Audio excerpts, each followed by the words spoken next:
It is a failure to increase the cost of the bureaucracy by 50% with poorer services. It is a failure to have 150,000 workers go out on strike, and the biggest general strike in 4 decades. But it is an especially incredible achievement of incompetence to do both of those things at the same time. Only the Prime Minister could pull that off. Now, our veterans, our immigrants, our small businesses, our taxpayers will be without services. How will the Prime Minister fix the government he broke? The Right Honourable Prime Minister. Mr. Speaker, unlike the members opposite in the Conservative Party, we deeply respect the work that unions do across the country to stand up for good middle-class jobs. That's why we've ensured that the work is done at the bargaining table. We know there's progress being made, but it's an important principle to respect the work of the bargaining table. That is what we are encouraging people to continue to do, because yes, Canadians deserve their services, and we need to continue to support the public service that delivers those services to Canadians. When the Conservatives were in power, there was no general strike, and government cost 1/3 less. So, Mr. Speaker, it's a failure to increase the cost of bureaucracy by 50%. It's a failure to have 150,000 people striking. It shows incredible incompetence on the Prime Minister's part. He managed to do both at the same time. How will the Prime Minister fix the damage that he has caused to our government and our taxpayers? The Right Honourable Prime Minister. Mr. Speaker, Canadians continue to count on the services delivered by the federal government.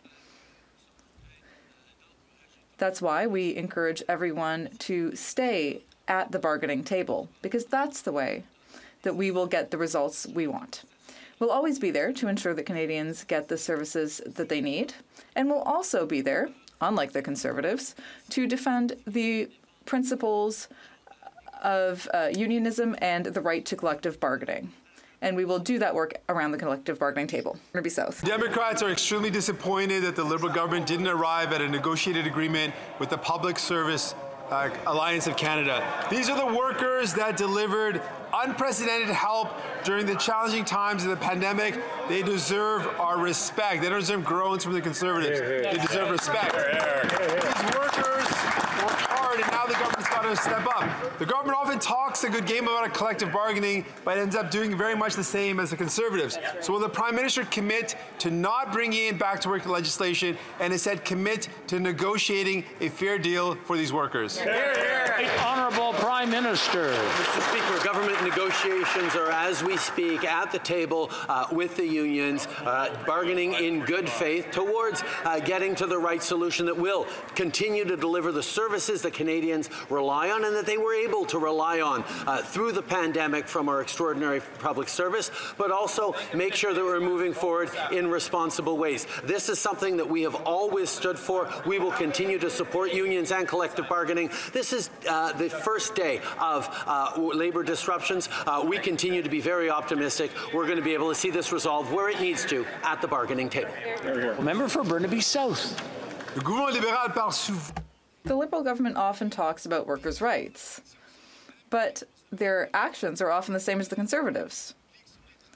Public service workers are some of the workers who worked the hardest during the pandemic. They deserve our respect. Will this Prime Minister commit to not tabling back-to-work legislation? Yes or no? The Right Honourable Prime Minister. Mr. Speaker, as my NDP colleagues know well, we are currently actively negotiating. Our negotiators are around the bargaining table.